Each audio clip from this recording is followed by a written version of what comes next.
As we enter the holiday season, it's a time for family gatherings and feasts, but a lot of what's meant for the dinner table ultimately ends up in a landfill. And the numbers are staggering. Every year, about 35 million tons of food ends up in American landfills, making it the single largest source of waste in municipal landfills. According to the US EPA, food waste makes up more than 1/5 of the nation's garbage, and the percentage has grown over the last 25 years. Besides the environmental cost, the real impact of all that waste food comes when you consider the problem of hunger. Feeding America, a nationwide network of food banks, says 1 in 7 Americans rely on food pantries and meal service programs to help feed their families. In rural West Virginia, that number is closer to 1 in 5, including 1 in 4 children who struggle with hunger. So what can you do about it? The DEP's Mike Huff has some suggestions. The average American throws away about 20 pounds of food each month. Unfortunately, much of it ends up here, in landfills like this one in Raleigh County. All that rotting food waste and other organic material releases methane, a powerful greenhouse gas more potent than carbon dioxide as it decomposes. Tanya Patton is an environmental educator for the Solid Waste Authority and a former kindergarten teacher who sees beyond the environmental impacts of all that waste. When you teach school, you see students and you know that sometimes Friday at lunch is the last meal they're going to have until Monday back at school at breakfast. And so it really, really bothers me to see food wasted. There's not much of an excuse anymore. You can cook single servings, you can freeze things, you can put things away in a fashion that you can get them back out and not have to throw food away. There's just no excuse for that, I don't think.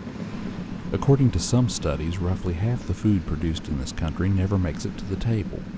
When you factor in the costs of growing it, harvesting it, transporting it, and preparing it, it represents a significant chunk of resources. To put a dollar figure on it, it adds up to more than $160 billion each year in the U.S. alone. Put another way, that's 141 trillion calories going to waste, calories that could be helping sustain hungry families. But it doesn't have to be that way, and by making a few simple changes, you can reverse that trend. First, shop your refrigerator before going to the grocery store. Cook and eat only what you already have before buying more.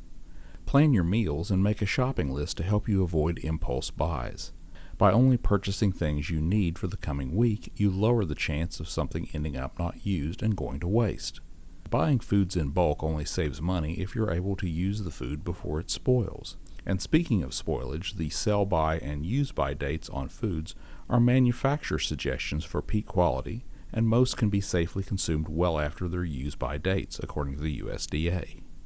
Freeze, preserve, can, or donate surplus fruits and vegetables, especially abundant seasonal produce. The loading dock at the Facing Hunger Food Bank in Huntington is usually a pretty busy place. As soon as it comes in, it goes right back out. We serve 17 counties out of this food bank. 4 of the counties that we serve are statistically the poorest in this country. The volume of need in these counties in particular is very difficult to meet that need on a regular basis. So we really rely on our national retailer partners, Kroger, Walmart, in which they do a huge donation with us of perishable items. That's mainly where we get those. We also have good relationships with Wild Ramp, which is a cooperative, and they utilize local farmers, so we get local produce and local foodstuffs in. But individuals can help too. Gathering collectively with your circle of influence, a church or your community, to sponsor a food drive for a backpack program or that type of thing. But we can always use the donations of a group or an individual. It really breaks my heart because I know that maybe we haven't provided enough education to people to understand that before it gets to that point where it's being wasted, that we could benefit from it. Sometimes it's really people don't think that way, that, well, I could donate it to the food bank. Again, all of our food isn't always in impeccable condition, but A lot of it could be salvaged. There are more than 130 different food pantries operating in West Virginia alone. To find one in your area, you can check out the website, foodpantries.org, and search for one near you. They'll be more than happy to accept your help. The Tri-State Farm and Food Conference returned to Huntington recently after a 2-year hiatus. While West Virginia's terrain is not conducive to large, sprawling farm fields, the state actually has the highest percentage of small farmers in the nation, and it's those small farmers conference organizers wanted to reach.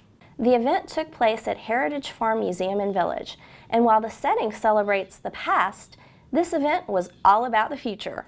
Local farmers attended presentations on topics ranging from regional branding and marketing to the farm-to-table and farm-to-school movement.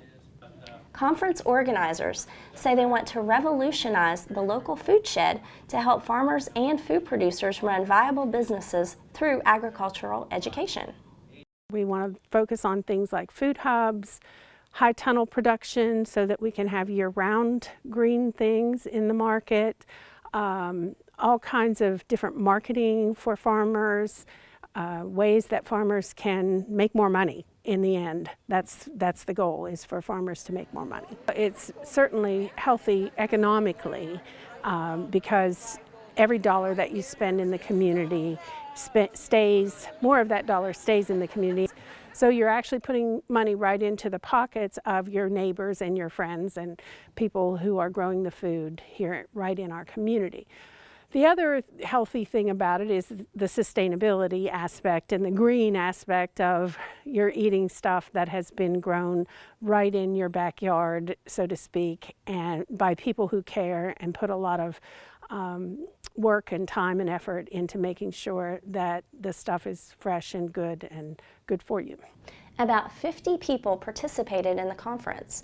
West Virginians spend about $8.5 billion on food a year, and organizers say there's plenty of room for small local farm operations to get in on that market. Up next, in recognition of No Shave November, we present the Beards of DEP.